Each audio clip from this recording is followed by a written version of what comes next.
Checkmate, fool. Hang 'em high. Put your hands in the air. What you fuck you gonna try? Yeah. Hey, my.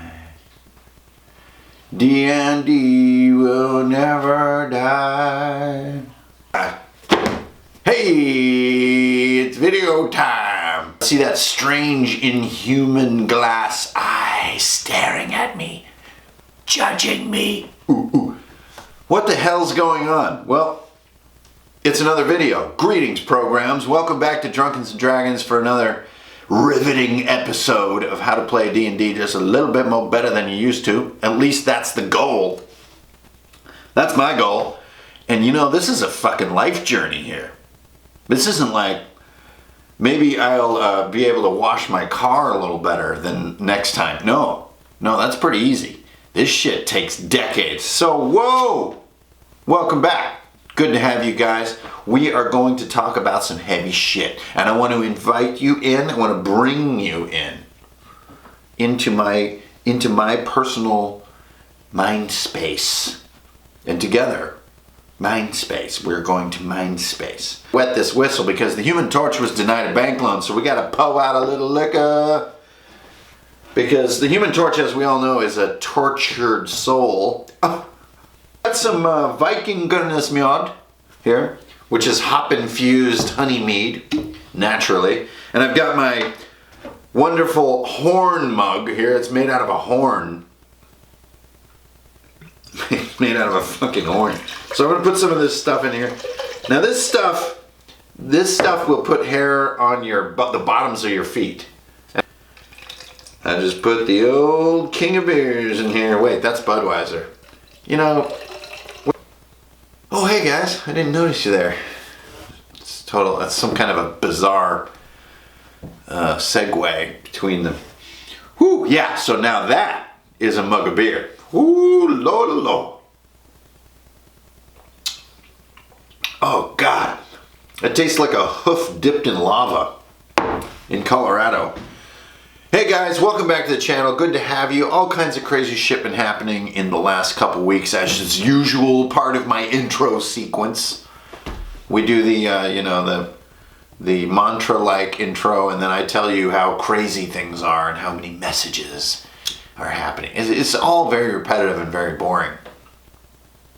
I'll tell you what's not boring. Checkmate, fool!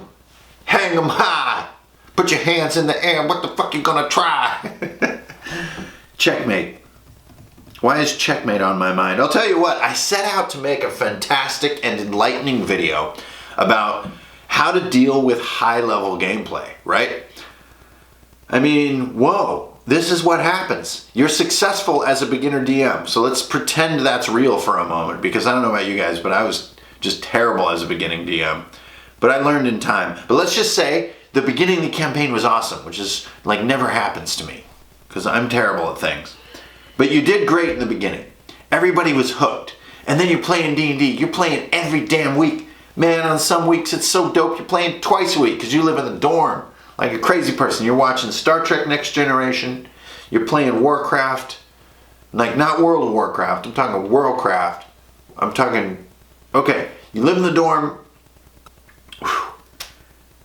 The beginning of your campaign goes great. So then, it's a year later. You're still playing. It's still fantastic. And then you are, as I like to say, smack dab in the middle of what the fuck am I doing? Then you're coming up on 2 years. And then you're like, it's like the night before your session. And you still don't even know what the hell your group's going to do because you're doing this other campaign that you're writing, or you're writing a book or a supplement for some guy, or you're doing art for a card game, or you're like, you know, building a go-kart in your garage, or maybe you like to grow like turnips and that's eating up all your time. Either way, shit flies out of control. And so you're asking yourself, how am I going to do high-level gameplay? My characters are 12th level, they're 15th level, they're 20th level. Like, how am I going to make this interesting? If you really want to know what to do and what the true fundamental issues are at play, go watch WebDM. They just put out a great video on what high-level gameplay is all about. And it is not just everything's great. go dance in the fields. There are some really good critiques of what 5th edition has provided us. Because, we're 2 years into 5th edition at this point. 5th edition has provided us squat. Because smartly, their marketing department realized that barely anybody plays past 12th level. So, to paraphrase WebDM, and I don't want to do that much, so you should go watch their video, but basically, if you think we're all going to stop at 12th level, then you should have ended your game at 12th level. Quit teasing us with some kind of imaginary world where we're going to invent this game and make it feel the same as like a 2nd level party moving through Phandelver. Because it doesn't work that way, man. You don't get to the end of Final Fantasy and then go back to the train and get excited. No. You're like smashing planets together and shit. It's some Gurren Lagann shit. You know what I'm saying? So originally I was going to make this cool high-level, how to do high-level D&D. Ooh, man, it's going to be cool. And then when I looked within, into the inner voice, into the inner space, I realized I have no fucking clue how to do that. I did have a group that made it up to like 18th level in college, and it was fantastic. We did a Tiamat thing and stuff. But that was Cyclopedia days. That was 2nd edition. Things were different back then. So I looked within and I said to myself, I have no fucking idea how to make that game awesome. And then I looked even wider. The cosmos spreading out in front of me. This great sphere spreading, cooling, growing dim with time. And I realized that that is an analog for us as a group. You ever make a nice setup with your homies where you're going to drink like every Monday, right? Monday is a good night to go out and get drunk. The first 3 or 4 or even 12 nights that you go get drunk on Monday, you're like, yes, this is so awesome. You guys are great. A year later, if you're still getting drunk every Monday night, you've got a behavior problem. The reason is variety is truly the spice of life. You can't just do the same shit again and again. There is a fuse on enthusiasm. The inevitable is going to creep up on you, and you guys know me, and you know how I think creatively, which is that the only principle you can never compromise is honesty with yourself about what's fun and what you're going to enjoy, because this is not a job. We're supposed to be having fun. So if you reach a point where it becomes too complex, too time-consuming, too baffling, the player outcomes are so strange and powerful and odd, it's getting hard to even relate to them, then why are you doing it? So I gave this video a new title. Endgame. Instead of thinking, how can I take my players from level 10, which they're rolling in on now, to level 20 and make this fun? Because holy shit, I'm running out of monsters here. Like, I'm running out of things that are powerful enough. The battles are taking forever. The abilities that the characters have are so mighty they can bypass and foobar everything I want to present. And the human drama is starting to, it's starting to feel like DC Comics up in here. Like where everything's surreal and poorly executed and not relatable. Endgame is my latest thinking on how to just conclude your damn campaign. You're coming in on 2 years. Maybe you're coming in on 1 year. Maybe you're coming in on 7 years. But you need to conclude it so that you can change gears, maybe change DMs, change your story, switch it up. But the thing that stops you from doing that, like so many creative decisions, is not knowing that you want to do it, because you almost always totally know what you want to do. You're a human being. You're a little kid. You're a creative hobbyist.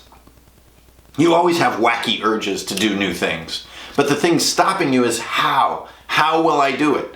How will I conclude things? How will I bring it to a close in a way that keeps my group, which is separate from your campaign, my group of friends that I play D&D with, that keeps them enthusiastic, keeps us coming together, keeps it fresh, keeps it being the experience it should be. How becomes the question, not if. Damn, that is strong as shit. The Vikingerness. It's literally called Vikingerness. Anyway. So, pursuant to that end, to wit I might say, friends, I have assembled this visual aid, And if you guys are thinking to yourself, dear God, do we have to deal with visual aids from here on out instead of awesome terrain and room design? No, I'm gonna throw the visual aid book out the door after this and get back to the roots. But I wanted to do one more. I wanted to do the endgame visual aid because I think it's very important as a conceptual tool, just like the 3Ds in 3D. I don't want to necessarily tell you what to do because there's so many people with so many different campaigns, so many different situations, human situations. There's no way that I can just summarize some kind of shit that's going to be useful for everybody. That is ridiculous. But what I can do, and what I know I can do, and what I'm good at, is giving you conceptual tools to make the creative decisions.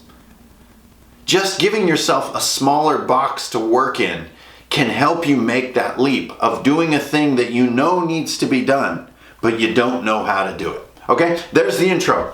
Whew, the intro was exhausting. Okay, this is usually where we change camera angles. Here at the front of the board, where you sit, is the now. It's the situation you're in. It's realizing that the campaign needs to come to an end. Not because the story is waning, not because you can't handle high-level play, not because any negative reason. Think positively. The campaign needs to end because it's going to be fucking awesome. The campaign needs to end because, yes, this is the conclusion that I saw coming. This is it. I feel it. This is you sitting right here. And between you and the end, which is represented here by this dragon rider, there are 3 doors. And beyond each door, there is one option to choose before you can go through the next door.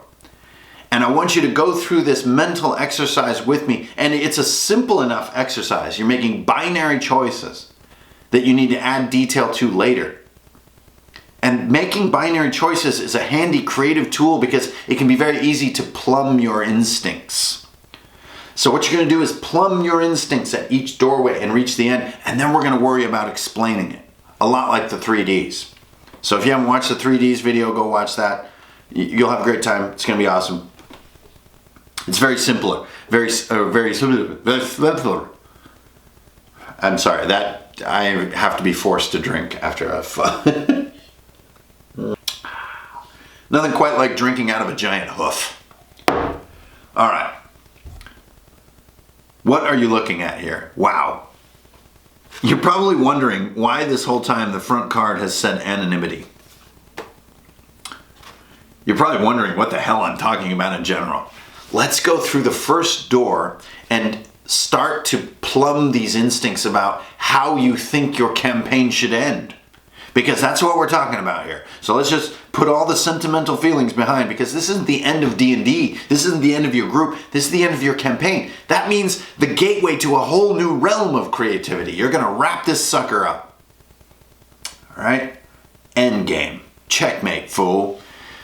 The first door represents the fate of the heroes. Let us dare to open this door. Inside, you see a room 40 feet by 40 feet. At its center, a giant rotating billboard features 2 diametric options presented to you as a dungeon master facing the end of your campaign. And also there's a 40-foot ceiling with moss-covered wooden beams and a cluster of sleeping sturges hiding in the shadows. What is the binary choice in the first door? Well, you've been staring at the anonymity card the whole time during the intro. On the opposite side is heroism. This is the first choice for what the tone will be for your players at the end of your campaign. Will they end the campaign in anonymity? Will their deeds be sung of, or will they disappear into history? Will they die in the Underdark, saving the world with no credit?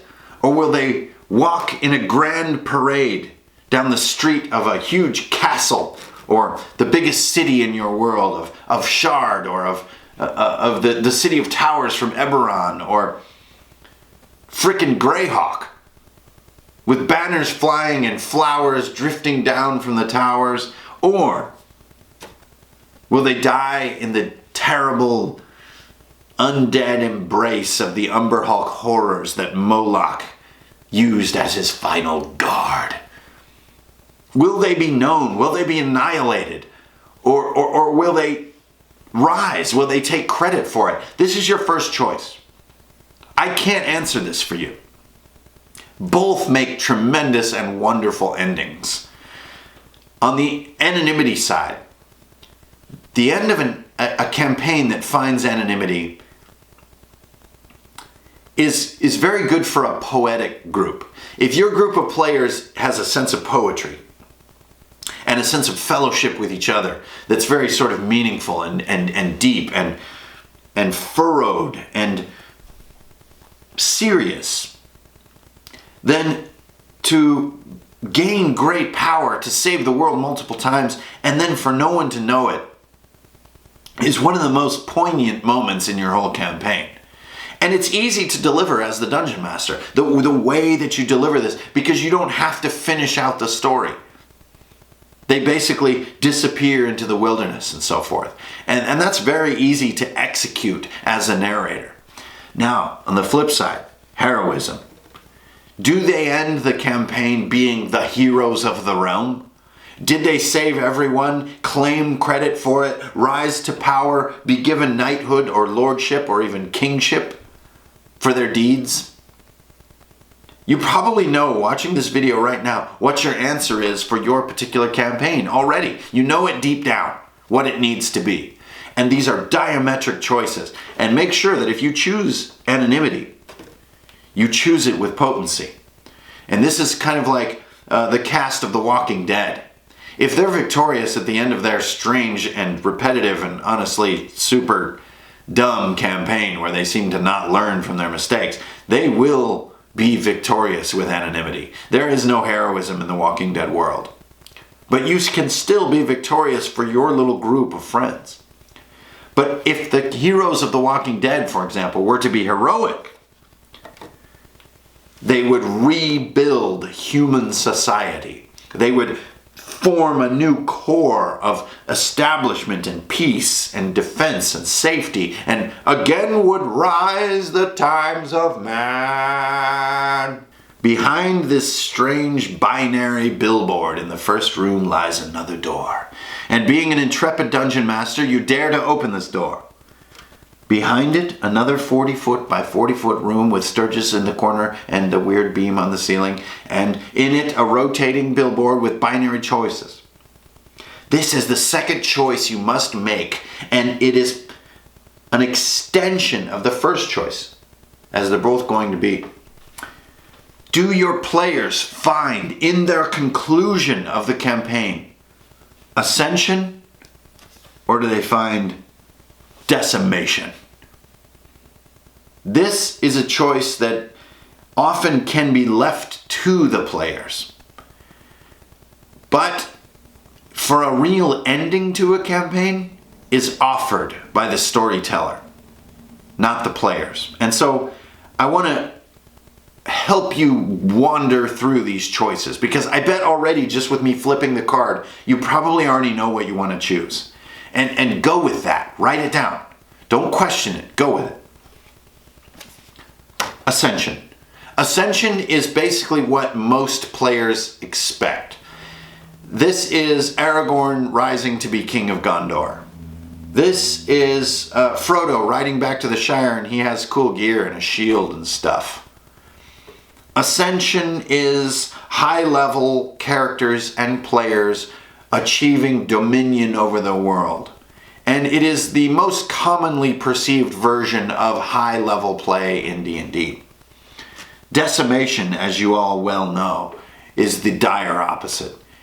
And this was how my campaign in college actually ended when we battled Tiamat. Tiamat had formed this beam that pierced through 4 different planes, the elemental planes as well as the material plane. And it was causing all kinds of chaos, as things often do, just like the Rygar storyline. Wow, that's a dusty chestnut. But in the final encounter, the only way to stop it was basically to hurl their bodies into the beam and lure Tiamat into the beam to destroy the beam, destroy Tiamat, and all be killed in the process. And I had one PC who lived at the end of about a 2.5-year campaign. Decimation was the end. I pretty much, as the storyteller, foresaw that end because we had reached such a crazy height as spelljammers. The only end to the story I could see was self-destruction and sacrifice. If that doesn't feel right to you, then by all means do Ascension. There's nothing wrong with this. This is fantastic for players. They've been ascending in power. They've been rising. They've been lifting their station in the world. Lift it to the ultimate. And then let them find peace and quiet as old rulers. You know that scene at the end of Conan where he's on the throne? He's still troubled because he has an adventurer's heart. But, you know, he's just doing this. They can do that. That's a cool ending. But if you have a darker imagination, this can be the most fantastic ending. But if no one survives, you had better have a creative answer for how they made a difference at all. And I'm sure that all of you have wheels turning right now to answer these questions, and that's the usefulness of these conceptual tools. Damn, that is an oarsman's drink. That makes you want to row a boat. Good God. Woo! The third room. This is a big room.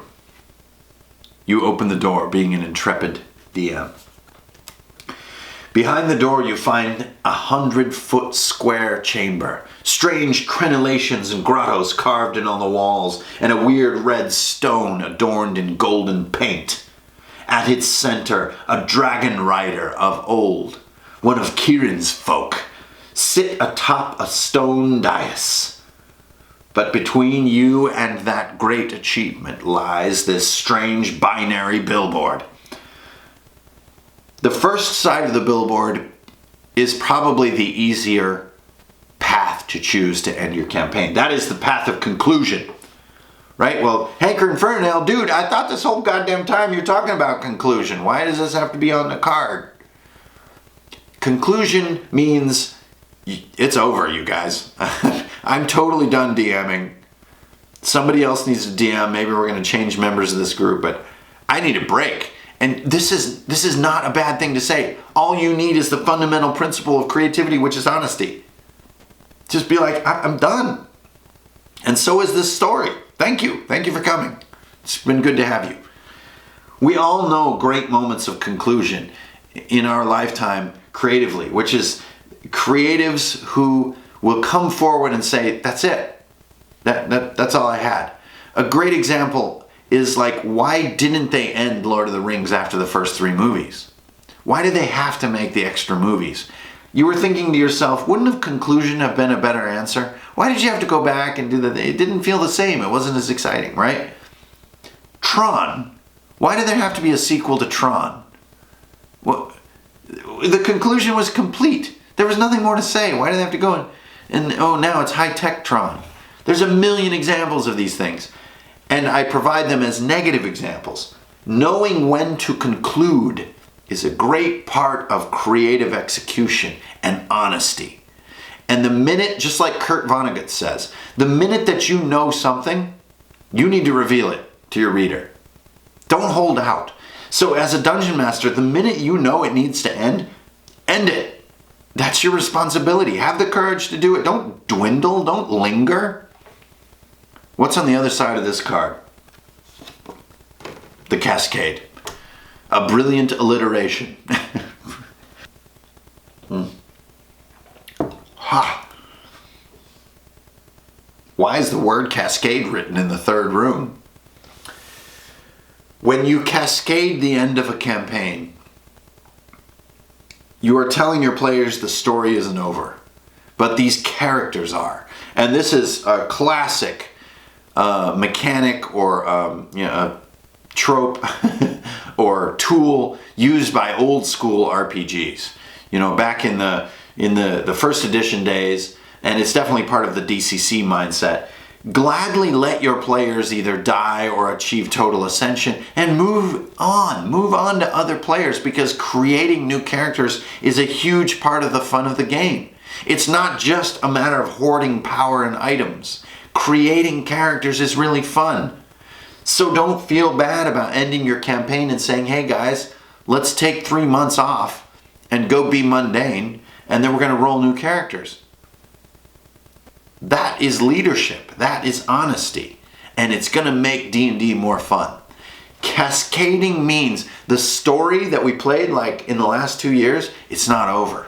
But you don't get to be Mr. Super Awesome Pants anymore. No, now you're the poor guy who's wearing a tunic who is making a pilgrimage to even go pay homage to the character you used to play. Another form of cascading is offspring. You are the son of Florian Evermoon. You are the daughter of Twigs, the great druid of Atar, or whatever. The offspring become the next round of the story. Or jump ahead a century. Long ago, the deeds of Twigs and Florian and Boot have been spoken of highly, blah, blah, blah. Milo Underbottom, the great wizard from 500 years ago, determined a secret that until now has been locked in secrecy. The point is that the actions of your players who did this huge campaign cascade into another campaign. This is a bold move by a DM, and if you can pull it off, you will create memories that are beyond anything. Because the dungeons and the rooms and the encounters that you're going to build in your subsequent campaign are always going to reference the characters that your players created. That is a huge feeling. To be a second level player, a second level character, playing through a storyline created centuries ago by a character that you also created. It is fantastic, and very few gaming environments, if not no other, can create anything of that depth. And this is one of the beauties of tabletop. It is custom made to you and your players, and you can make them the stuff of legend over the course of millennia. You just need the imagination to dare those frontiers. I'm done. We're done. This was great. It's over. Night of the Crack. The crack is back, tumbling, crumbling into the black. Or this is actually only the beginning. The faithful of Atar have only now found their immortal. It has now just begun the rebuilding of the world. Fast forward 350 years to when the time of trials began, and that is your time. What a fantastic cascade that is. Now, we've reached the end. So what I want you to do is see inside your instincts which answer you give for each. And these are the only words you need to write in your journal to begin the creative process. Is it this combination? Is it that combination? Is it that combination? Is it that? You see how just using the words heroism, decimation, and they cascade into. It demands you to provide details as the dungeon master, and that's a great place to start creatively, because staring at a blank page saying what's next is the worst place to start. It's very difficult. So take a moment. Think on your answers to those 3 great questions. Get your DM's journal out. Dare to see how these answers intertwine. It isn't the tool that's interesting. It's how you answer the demands of the tool. The tool is a little box for you to play in. And this is a message that I've been trying to drive home again, which is great creativity functions within a box. When you give yourself complete freedom of conceptual imagination, you find yourself wandering around in a white void. It's like that weird scene in Battlestar Galactica where he goes in the crystal and then it's all white in the crystal, and you kind of think like Gandalf is in there, but he's not, because that was actually like 25 years later.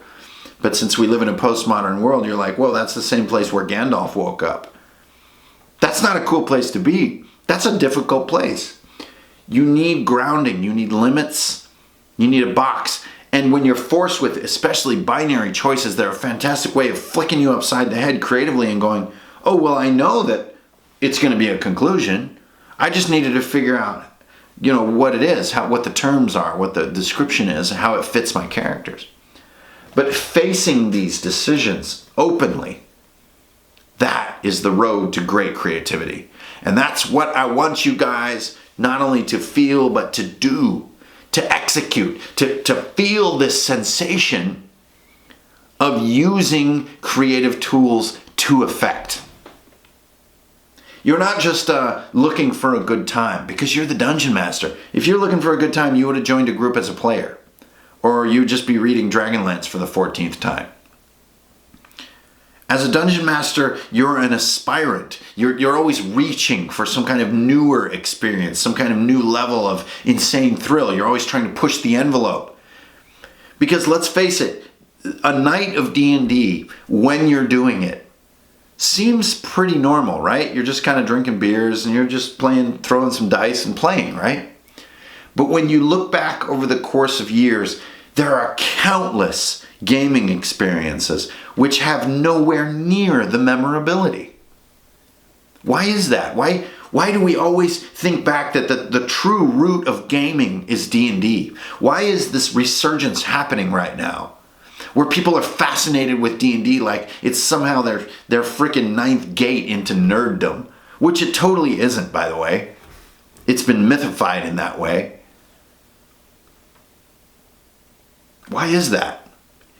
It's because dungeon masters and players both apply the same creative razor to what they're doing, which is, can I use all this freedom? Can I actually make anything of this? I don't have freedom in this way or that way in my life, but I have complete freedom here. This is an imaginative space. My friends support me and I know I'm safe around them. I can be whoever I want to be. But can I even use all that freedom? Do I even have the imagination to make it worth it? And the answer of almost everyone I've ever known is yes. People are wonderfully imaginative. Even if they're not talkative, even if they're not aggressive, even if they're not hungry for more. When pressed to the moment, they have wonderful, huge imaginations and that are very diverse. And this is the wonder of playing with real people at a real table, not in a digital space.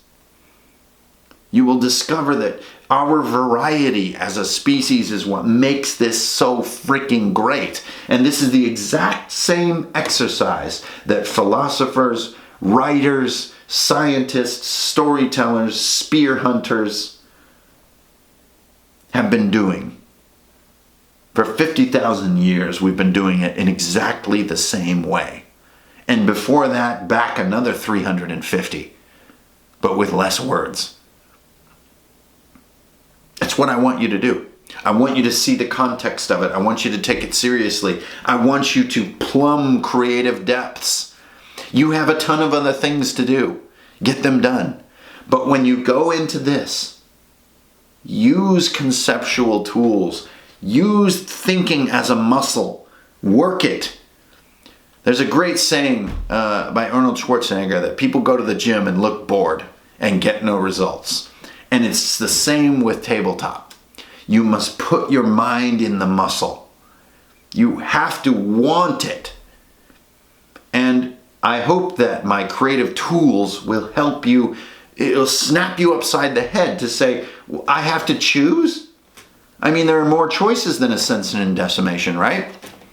Why does it have to be black and white like that? That's too simplified. I know it's too simplified. None of this acknowledges all of the vast variety that I know you guys have in your tabletop experiences. But the pain of the binary choice is a fantastic razor to cut your creativity against. And so I invite you to do that. I can tell you one of the ultimate keys to doing this is decisiveness and honesty. When you know there are 3 sessions left, tell everyone. There's no open-ended. Let go. Let go of this expectation like D&D is supposed to be this endless, never-ending story, right? That kid only has one sandwich. Infused mead is... I can't say that's very good.